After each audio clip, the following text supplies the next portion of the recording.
بسم الله الرحمن الرحيم نحمده ونصلي على رسوله الكريم.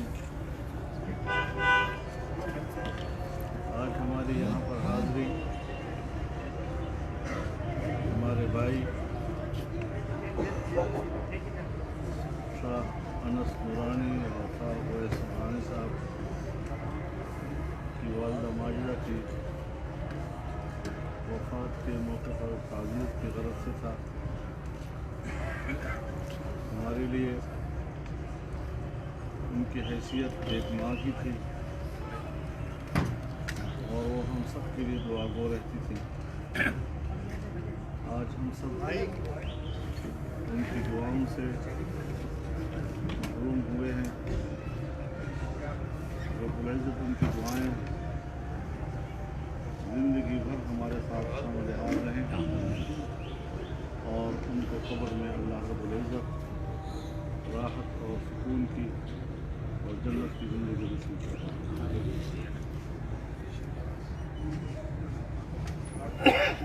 اس وقت جو ملک کی صورتحال ہے معاشی لحاظ سے ملک تباہی کی طرف جا رہا ہے اور تباہی کی طرف اس کی رفتار کہ تھم ہی نہیں رہی. اور آپ جانتے ہیں کہ دنیا میں ریاست کی بقا کا دار و مدار دفاعی قوت سے بھی زیادہ معاشی قوت پر ہوا کرتی ہے.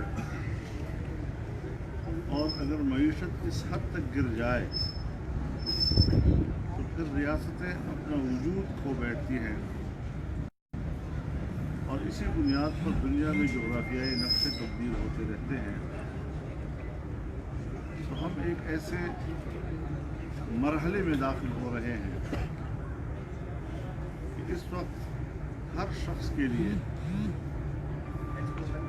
یہ فکر اس کو لاحق ہے کہ ہم اپنے اس وطن عزیز کو کیسے بچائیں, اس کے مستقبل کو ہم کیسے محفوظ کریں.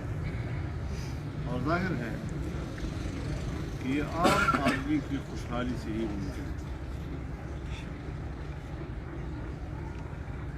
آج دیہاتوں میں محلوں کے اندر عام آدمی مہنگائی کے ہاتھوں نہ تو راشن خریدنے کے قابل رہا ہے, نہ بچوں کے لیے 2 وقت کی روٹی مہیا کر سکتا ہے. سردی کا موسم ہو تو اسے جب سے بنیان تک مہیا نہیں کر سکتا, بچوں کے لیے جوتے نہیں خرید سکتا اور کئی سو گنا قیمتیں جو ہیں وہ بڑھ گئی ہیں. بجلی کے بل ادا کرنے کے نہیں رہے, گیس کا بل ادا کرنے کا نہیں رہا, سبزیاں خریدنے کی نہیں رہی, دال تک اس وقت لوگ خریدنے کی پوزیشن میں نہیں ہیں. اب ایسی صورتحال میں عام آدمی کو کون سہارا دے؟ تو کوئی شک نہیں کہ کائنات کا مالک اللہ ہے اور اس اللہ نے نظام ہمارے اور آپ کے حوالے کیا ہے. جس طرح اس وقت عام آدمی مایوسی کے ایک مرحلے سے بھی گزر رہا ہے, جہاں اس کا ایک کرب ہے وہاں اس کے کرب کو دور کرنے کے حوالے سے بھی ایک مایوسی کا ماحول پایا جا رہا ہے. ایسے حالات میں ہم نے اس عزم کا اظہار کیا ہے کہ ہم اپنے غریب آدمی کے ساتھ خانہ بخانہ کھڑے ہوں گے. اس کے لیے ہم میدان میں رہیں گے اور ضروری ہے کہ ملک سے اس طرح کے نااہل حکمرانوں کا خاتمہ کیا جائے. جب تک ناجائز اور نااہل حکمران ہم پر مسلط ہیں کسی طریقے سے بھی کسی خیر کی کوئی امید موجود نہیں رہی. مجھے افسوس کے ساتھ یہ بات کہنی پڑ رہی ہے کہ تمام سیاسی جماعتوں نے, بڑی اور چھوٹی جماعتوں نے مل کر اس حکومت کے خلاف ایک مؤثر محاذ بنایا اور عام آدمی کی اس سے امیدیں وابستہ ہوئیں. وہ ہماری سیاست اور سیاسی جماعتوں کے سہارے اپنے مستقبل کو کچھ اچھی امید رکھ رہے تھے، لیکن بڑی جماعتوں نے حکومت کے ساتھ ووٹ کر کے مایوس کیا ہے. کس مصلحت کے ساتھ کیا ہے؟ لیکن بہرحال وہ مصلحتیں ان کی خاندانی مصلحتیں ہو سکتی ہیں، لیکن عوام کو یہ توقع ان سے نہیں تھی. اور ہم نے فیصلہ کر لیا ہے کہ ہم لوگوں کو تنہا نہیں چھوڑیں. جیسے میں نے 8 اگست 2018 کو شاہراہ دستور پر کہا تھا کہ میاں نواز شریف صاحب آپ جیل میں رہیں، ہم آپ کی کمی محسوس نہیں ہوئی. آج میں پبلک سے کہتا ہوں کہ ہم آپ کو تنہا نہیں رہنے دیں گے، ہم آپ کے ساتھ ہیں. اس حوالے سے ہم نے یہ بھی فیصلہ کیا ہے. آج رہبر کمیٹی کا اجلاس ہوا ہے اسلام آباد میں، اور رہبر کمیٹی نے 23 فروری کو کراچی میں جلسہ عام کا فیصلہ کیا. 1 مارچ کو لاہور میں ایک بہت بڑا مظاہرہ عوامی لڑیں گے. اگر لوگوں کو بے گھر کیا گیا ہے تو ہم بے گھر لوگوں کے ساتھ کھڑے ہوں گے. اگر مہنگائی کے ہاتھوں عام آدمی کی کمر توڑی گئی ہے، ہم عام آدمی کو سہارا دینے کے لیے میدان میں آئیں گے. اگر نوجوان کو بے روزگار کیا گیا ہے اور ان کی امیدوں کو مایوسی میں تبدیل کیا ہے، ان کے مستقبل کو تاریک کیا گیا ہے، ہم اس نوجوان کے لیے امید کی کرن ثابت ہونا چاہتے ہیں. انشاءاللہ العزیز ہم میدان خالی نہیں چھوڑ رہے، ہم میدان میں کھڑے ہیں، اور انشاءاللہ العزیز ہم منزل کے حصول تک انشاءاللہ میدان میں رہیں گے. اور ہر طبقہ فکر کی میں آپ تمام صحافی حضرات کو بھی عرض کرنا چاہتا ہوں، میڈیا کی دنیا کو بھی عرض کرنا چاہتا ہوں کہ اس حوالے سے آپ کی بھی ہمیں سپورٹ چاہیے. یہ بات بالکل قابل احتجاج ہے کہ ہم عوام کی بات کریں، ہم آئین کی بات کریں، ہم جمہوریت کی بات کریں، ہم معیشت کی بات کریں، اور ہم قوم کی مشکل کا بات کریں، اور دوسری طرف میڈیا میں ہمارا بلیک آؤٹ کیا جائے، ہماری کوئی نہ پریس کانفرنس دکھائی جائے، نہ ہمارا کوئی سیمینار دکھایا جائے، نہ ہمارا کوئی جلسہ عام دکھایا جائے. یعنی پبلک تک ہماری آواز نہیں پہنچائی جا رہی. یہ کون سے عناصر ہوں گے؟ یقیناً یہ قوم کے دشمن عناصر ہوں گے، اس طرح کا سوچ رہے ہوں گے، اور ہم بے سر و سامانی کے عالم میں بھی انشاءاللہ اس سوچ کا مقابلہ کریں گے. اللہ تعالی ہمارا حامی عناصر ہو، اور اللہ تعالی ہمیں نیک نیتی کے ساتھ اس محاذ پر اپنا کردار ادا کرنے کی. اچھا مولانا صاحب، یہ ہے سوال کیا دوبارہ پہلے آپ کو مایوس کیا ہے پیپلز پارٹی نے، نون لیگ نے، ANP نے، کیا دوبارہ ان کو پھر دعوت دیں گے آپ اپنے ساتھ چلنے کے لیے جو آپ دوبارہ جلسے جس طرح سے؟ بڑا اہم سوال ہے. میں ایک بات بڑی وضاحت کے ساتھ کہہ دینا چاہتا ہوں کہ نہ ہم نہ اپوزیشن کو تقسیم کرنے کے قائل ہیں، اور اللہ تعالیٰ نے ہمیں اس جرم سے محفوظ رکھا. لیکن بہرحال ووٹ کے مسئلے پہ طبی طور پر تقسیم آئی ہے جو اپوزیشن کی کمزوری، اور اس کمزوری کا فائدہ اس قسم کے نااہل حکمرانوں کو پہنچ رہا ہے. تاہم اس وقت تک ان کا کوئی رابطہ ہمارے ساتھ نہیں ہے، حالانکہ آل پارٹی کانفرنس کے کنوینر تو میں ہوں، لیکن اس وقت تک کوئی رابطہ نہیں ہے. اگر وہ واقعہ سنجیدہ ہے اس بارے میں، محسوس کرتے ہیں کہ ہم نے قوم کو مایوس کیا ہے، تو ظاہر ہے